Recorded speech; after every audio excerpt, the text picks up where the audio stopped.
All right, we're back working on the Subaru. I figured I might as well show you putting the knuckle back together with the new bearings and new seals. So we have the refinished knuckle here on my arbor press, which I find to be the best way to do this. It gives you a really good sense of how much force you're applying, and you can adjust as needed to push these bearings in fairly easily with it. You can do it with a vise, you can do it with a mallet, you can do it with all sorts of different things, but by far the arbor press is going to be your best bet to get this in my opinion. So after you've cleaned up that inner race, normally I'll clean it up with some 2000 grit sandpaper and then just go through it with a little WD-40, get it all bright and shiny. We're going to press the new bearing into that space. So if it's all clean and we've gotten rid of all the debris and any of the corrosion in there, we are ready to put the new wheel bearing in. So here is our new wheel bearing. This one is a National. I like their brand, and that's the part number 2004 WRX. So that's the new wheel bearing. Put it in there. Make sure you're using something underneath, which we're using an old wheel bearing housing to support this up over the actual sled of the arbor press. And we are now going to press this one in. Now to drive it in, again, I recommend keeping the old wheel bearing because it makes for a perfect fit. And then you can press this in without damaging anything. So we're going to put that above it. Then we're going to get an additional steel bar, and you can put that on top. We will roll the arbor down and get it into place. Now I'm using a ratcheting style arbor press. Now I couldn't find it on the Subaru factory service manual because mostly I work on Hondas and I have all the factory service manuals for Hondas, but normally they recommend using between 3 and 4 tons of force. And this shouldn't be something you should have to force. It should go in really smoothly. If you're having trouble, it's probably going in crooked. Stop what you're doing, realign it, and give it a go. So let's try pushing this in. Here we go.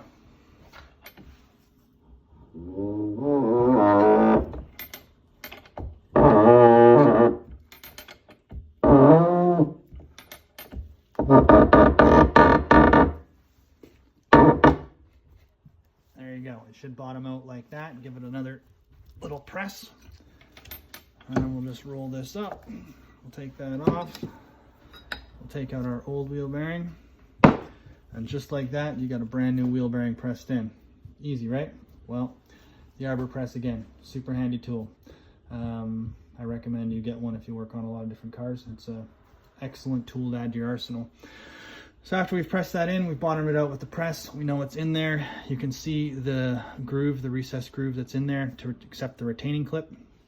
All we're gonna do now is, I guess I can move this over here so you can have a look. We'll put it down here.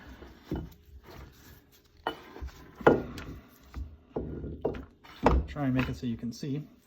And then you're gonna get the retaining clip, grab it. Sometimes these things can be a little funny and explode on you, so make sure you got it good. Once you get it in, push it in. And there we go, it's in. I normally spin it a little bit just to make sure that it's in there. There it is. You can see it all locked into place. So next we are going to just reposition on the arbor press, and we will press the seal for that bearing into place. So let me just get it set up again and we'll press it in. All right, we got it back in the arbor press. We're gonna push that seal into place.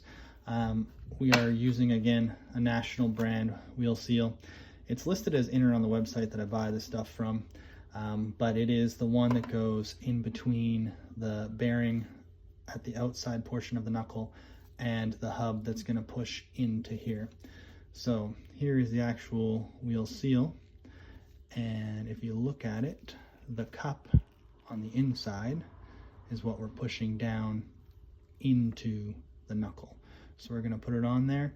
Now sometimes just to help, I'll take just a little bit of WD-40 and roll it around the outside of there, just to help with this and help it slide in. So we'll do that. And then after we've got that with a little WD-40, again, we're gonna grab that old housing because it's the perfect size to do this. We're gonna put it on top right there. We're gonna go get the bar. Gonna roll the arbor down. We'll rearrange this a little bit to get it in the right spot. Once it's just right, then we can use the press and we'll just feel it slowly slide in. Try and do it really smooth and slowly. You do not need to use a ton of force on these. Again, some people beat these in with a hammer, so not ideal. But we're not going to do that. We're going to press it in a very controlled, slow manner. It has bottomed out. It is in place. Take this all apart.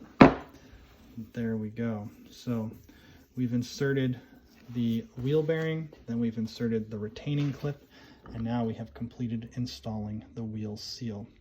So those are all together. We are going to flip it over now, and we will put the wheel seals in on the other side, as there are two wheel seals that go in the back portion of this knuckle. All right, let's get repositioned.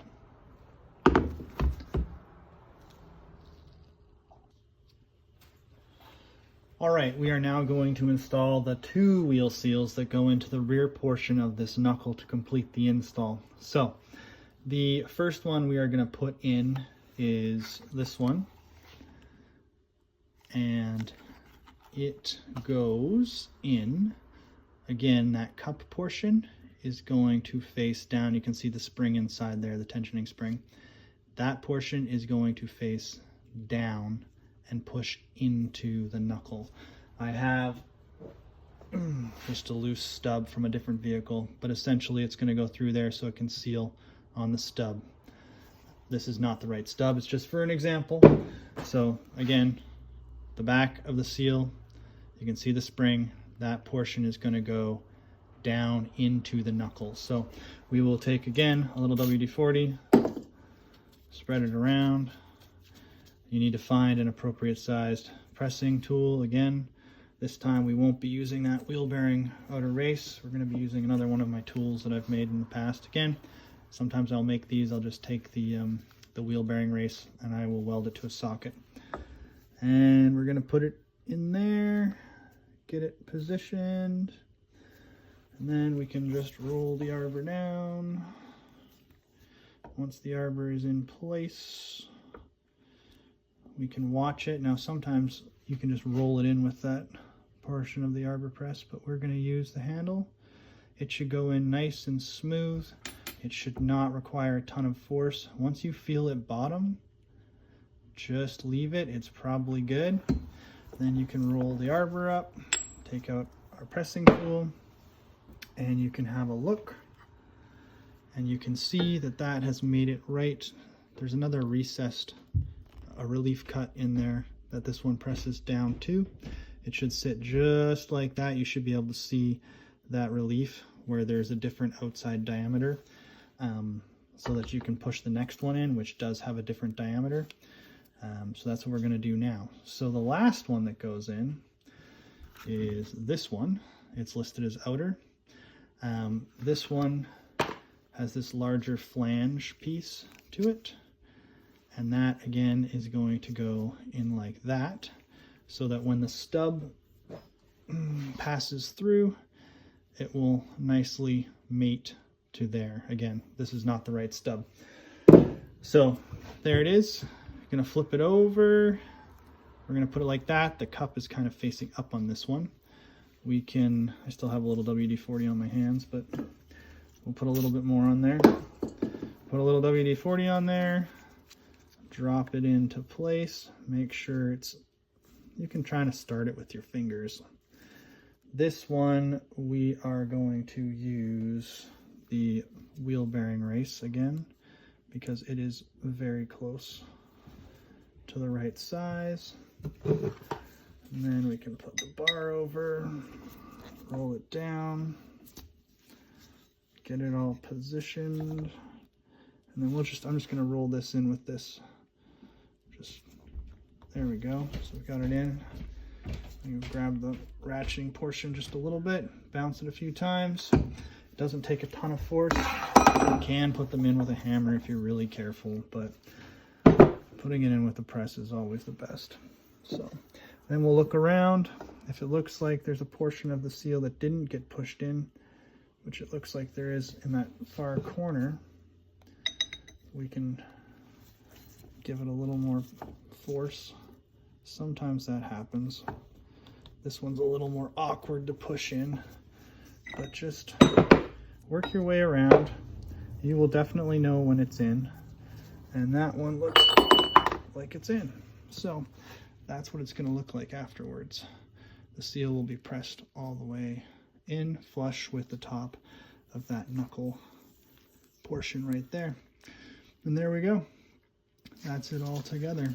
So we'll put it back up on the bench. We'll talk about what we're going to do next for 2 seconds, but that is how you push those bearings and seals into the rear knuckle of a 2004 WRX. All right, we're back up on the bench. We have the knuckle here, and as you can see, it's all completed. We've installed the bearing, the retaining clip, the front seal, the inner rear seal, and the outer rear seal. And that is the completed assembly. Now, before we go pushing in the hub with the tone ring, I'm going to clean that up. And I have got a new rear caliper mount / dust shield for this car because the old one was showing its age. So make sure you install this first before you go trying to attempt to press that hub in, because that does need to happen. So yeah, we'll do that in another one, but there we go. We've installed the new bearings and we've put in the new seals. We've showed you which ones go where. They're all together, and this should keep the car rolling for many years to come. So thanks for hanging out with me. Hope you enjoyed it. All the best.